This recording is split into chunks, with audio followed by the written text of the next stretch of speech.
Mardin Umut Kervanı İnsani Yardım Eğitim ve Kalkınma Derneği olarak çalışmalarımıza devam ediyoruz. Son ay olarak Aralık ayı itibariyle baktığımızda bu işe giyim, gıda, kırmızı et ve nakdi yardımlarımız oldu. Bu çerçevede 29 aileye gıda yardımı ulaştırdık. Yine 75 aileye giyim yardımı ulaştırdık. 75 aileye de kırmızı et paketlerini ulaştırdık. 4 ailemize de nakdi yardımda bulunduk. Allah'ın izniyle bu çalışmalarımız devam edecek.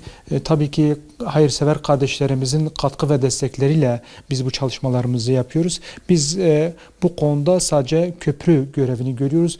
Bu işin adeta gönüllü hamallarıyız, yüklenicileriyiz.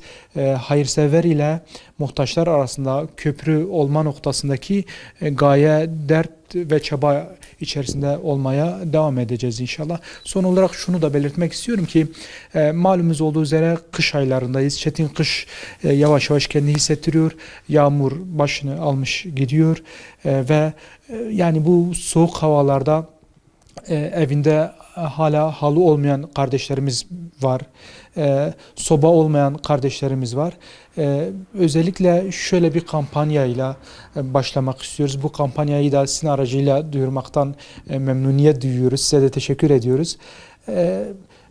Kardeşlerimiz üşümesin, soba ve yakacak ihtiyaçlarını karşılayalım çerçevesinde bir projedir bu.